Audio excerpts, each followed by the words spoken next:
Hi, I'm Scott from Blue Mountain Bigfoot Research. I'm Hannah from Squatch with Hannah. And Happy New Year!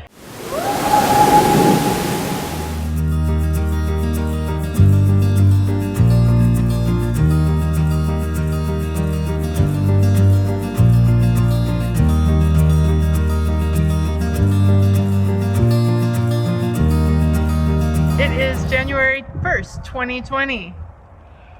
And we've had a lot of changes happen in the last year, and we have a lot of plans for next year.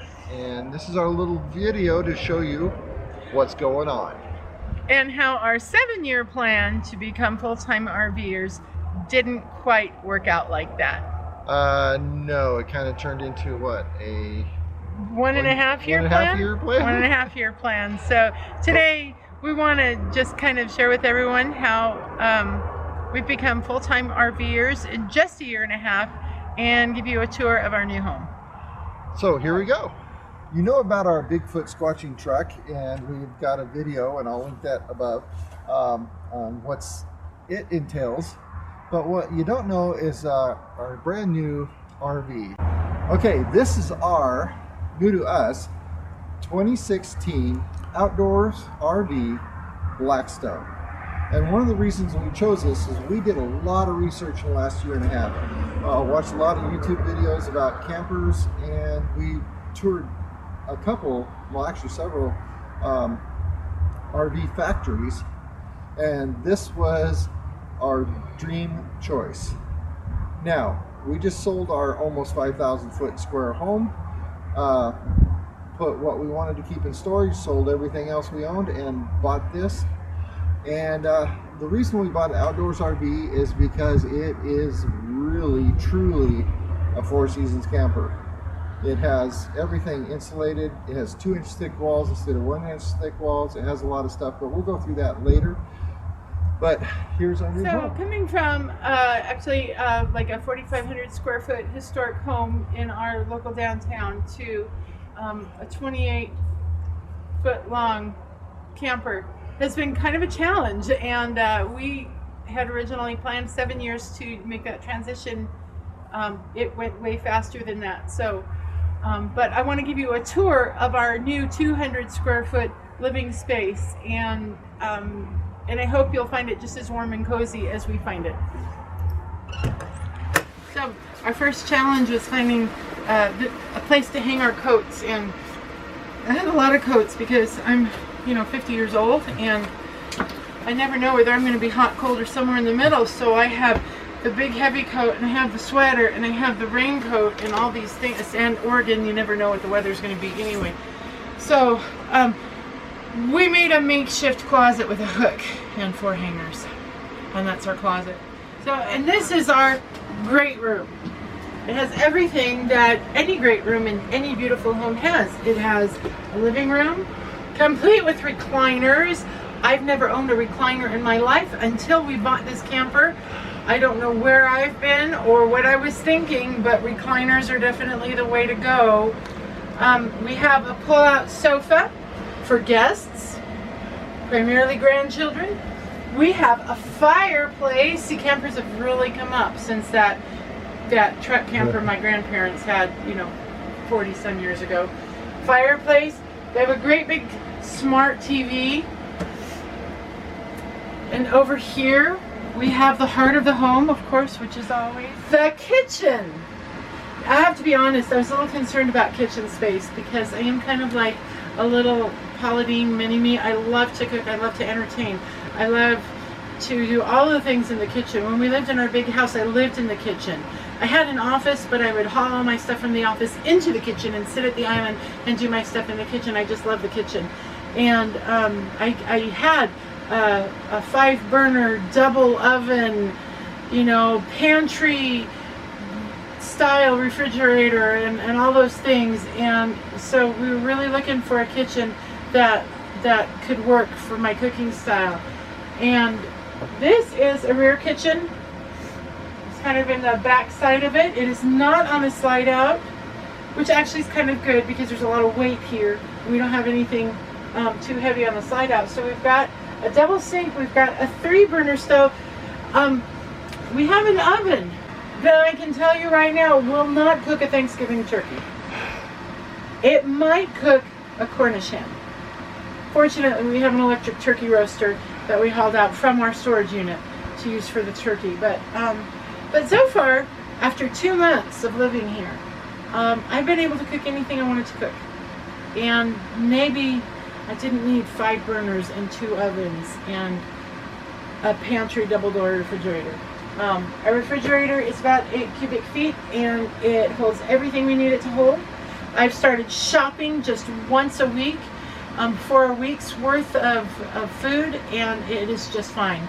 And I have found that by doing that, by not trying to do this mammoth shopping trip and shove it all in the refrigerator like I used to, I don't have any food going bad because we eat it all in the week. So it's been actually kind of a savings on our food budget, and it's made life a lot simpler. Over here we have the dinette, which serves right now primarily as Edgar Allan's nap spot.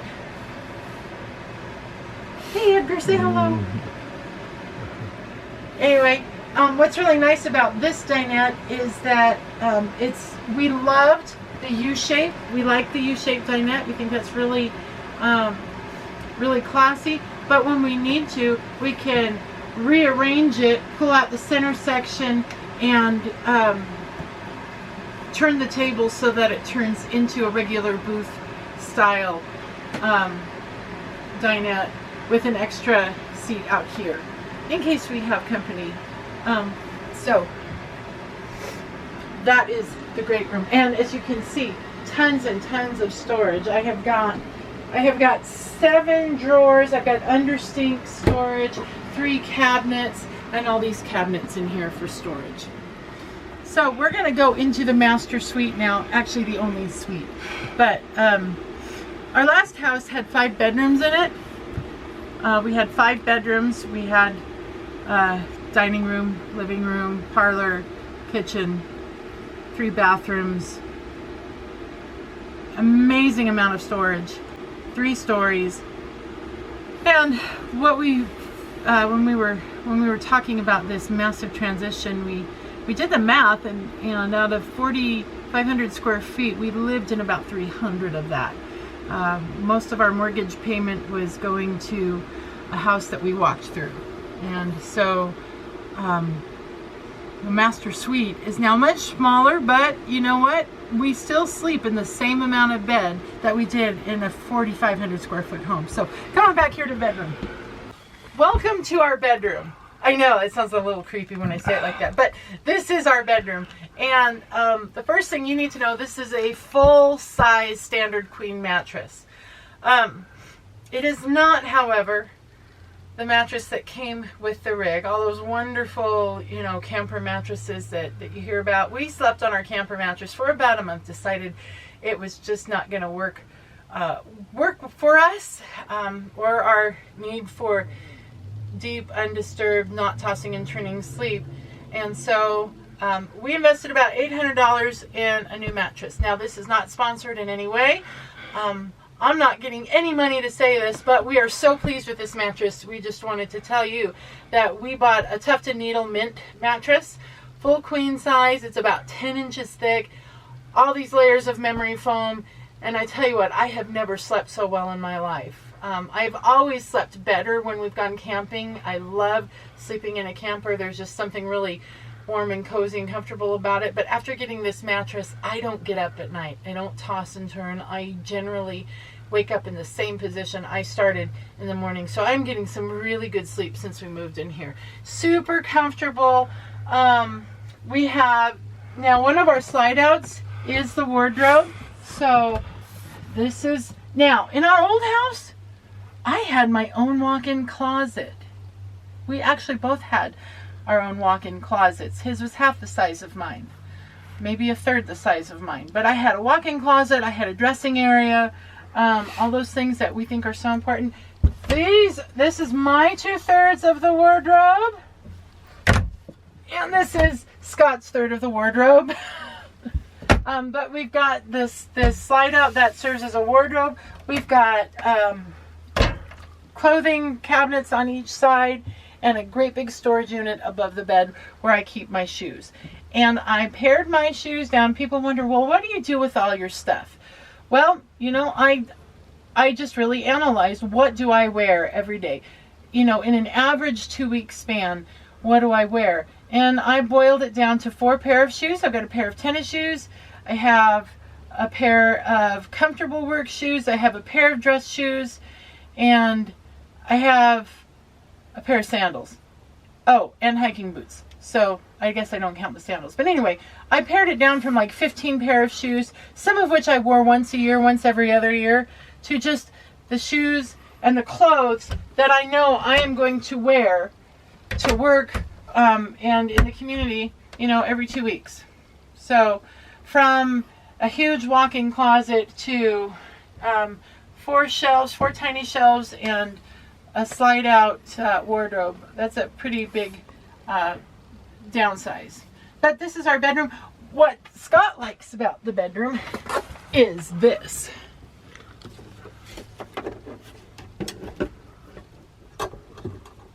And this was a feature we didn't see in necessarily other rigs.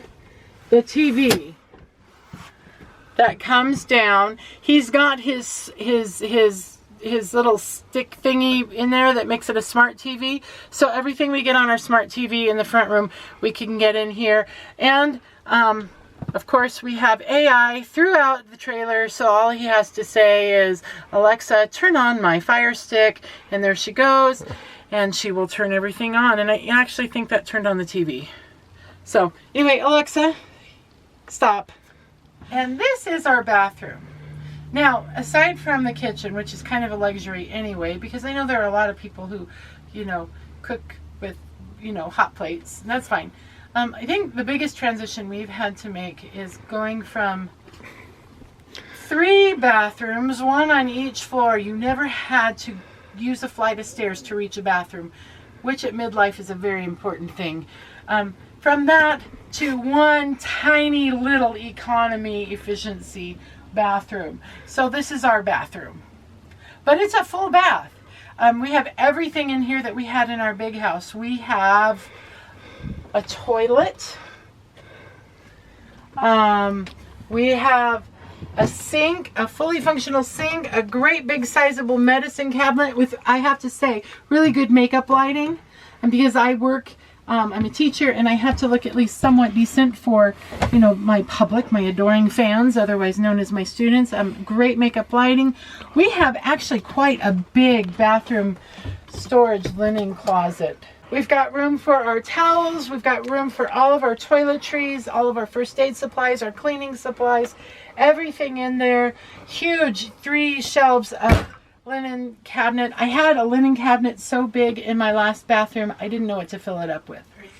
So, in case you're wondering, when we released our video a year and a half ago, it was I think July or August of 2018, our 7-year plan was to downsize slowly, continue working on our house to make it super marketable. So we wanted to make sure we would get a good appreciation off of it, and so that we could go into full-time RVing with no debt and a financial cushion under us. You know, we wanted to have all of our ducks in a row.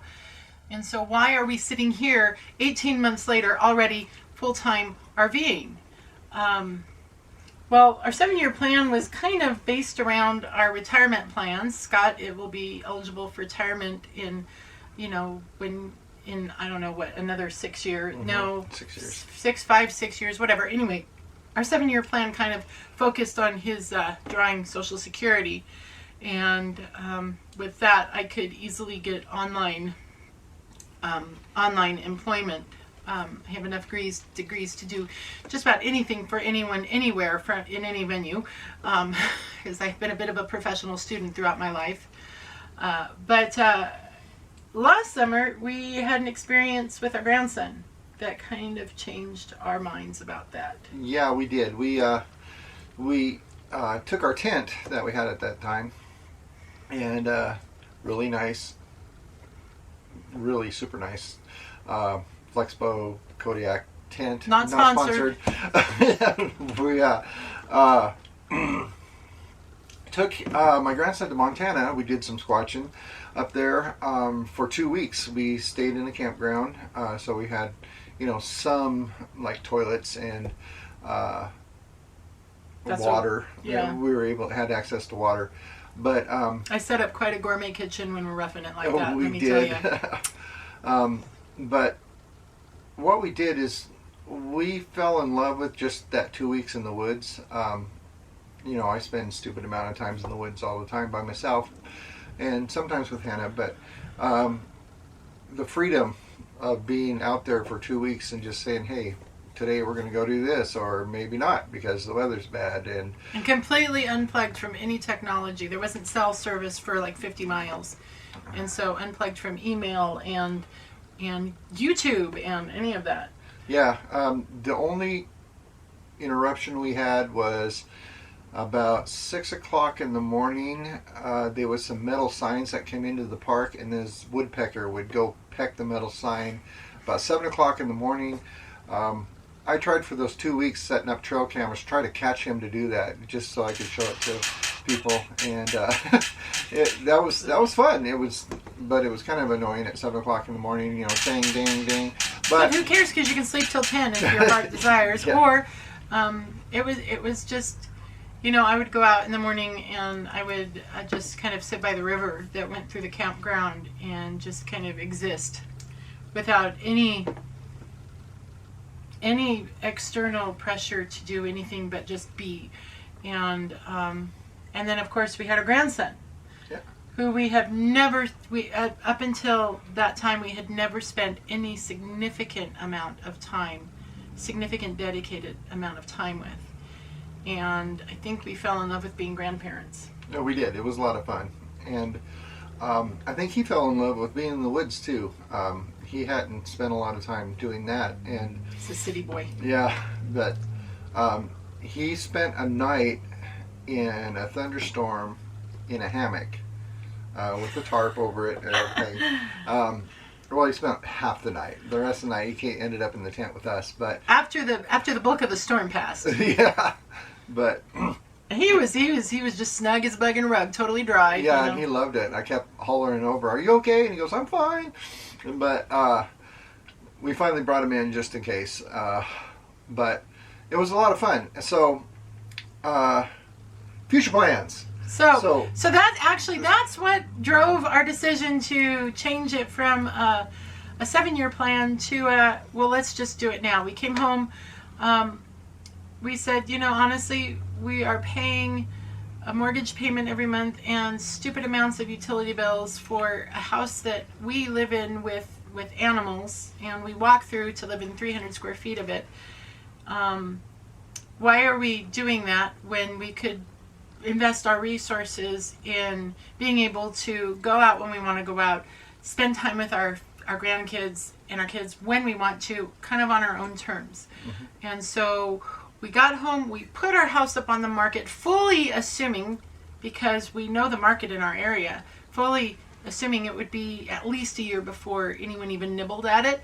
And 3 weeks later, it sold for $100,000 more than we bought it for.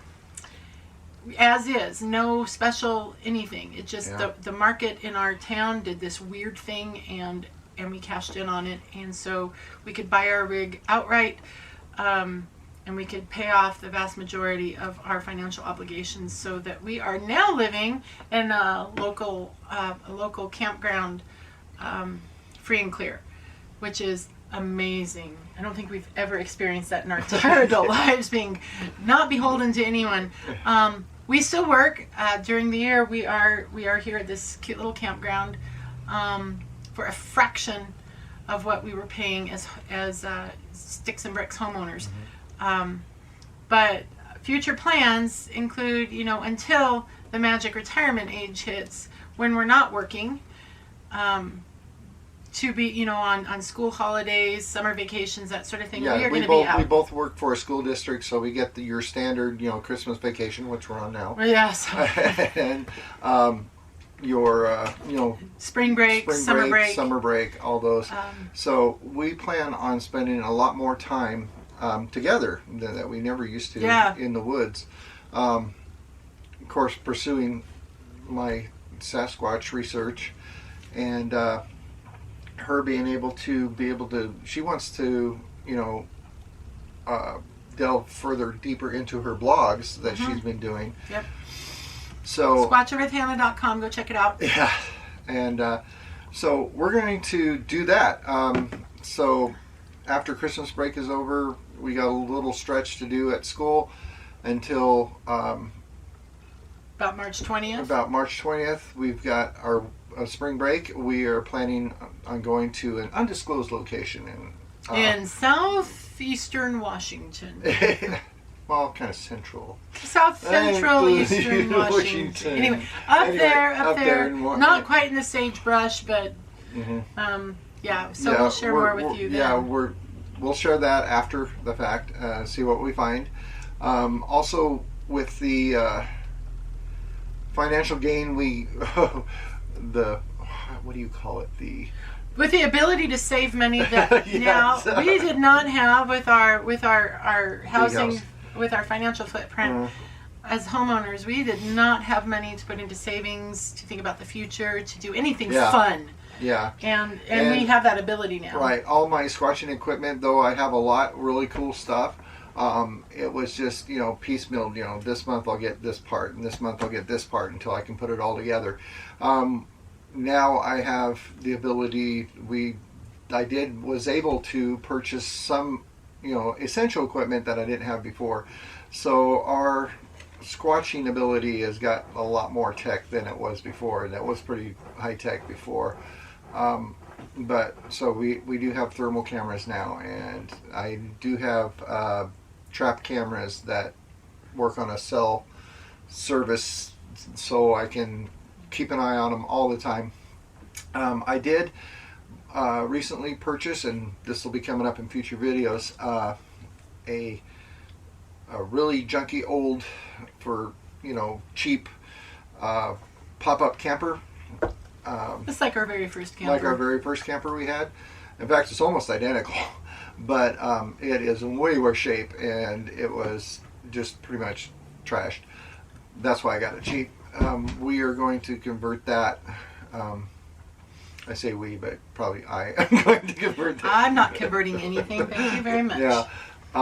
Into what I had before was this thing called the Squatch Pod, and we had a mobile surveillance unit. So I'm gonna. This will be Squatch Pod Mark III. Mark III. Yeah, we're gonna convert that into a mobile surveillance and lab.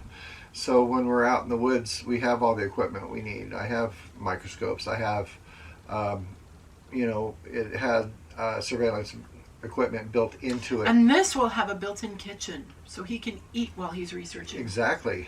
Not that I don't love camp meals, and I make my own dehydrated camp meals, and they're pretty good. Oh, but face it, I'm a much better camper. Yeah. But, that's some of the future plans, and so we're going to delve deeper into the Sasquatch world and be able to spend more time in the woods, and more time even than I did before. And we're also already been lined up to hit a couple of these Bigfoot festivals in the future, which we'll be able to go to now because we're mobile. You're right. So there's one. Well, there's already a couple that I'm signed up to speak at. Southern Oregon and Portland, Oregon. And we're looking for a good one. If there's a Squatch festival somewhere in the Minnesota, Wisconsin area towards the end of July, beginning of August, we would love to see you there because that's the direction we're in. Because we may be there. Yes. Yeah, in that area doing some research. Which really helped us out. And Edgar Allan, we don't know what to do with him. He may go with us. Yeah, he may be the new Squatching Cat. So I don't think there's a Squatching Cat out there. I don't know, maybe. So I hope you enjoyed that view of his backside. Yeah.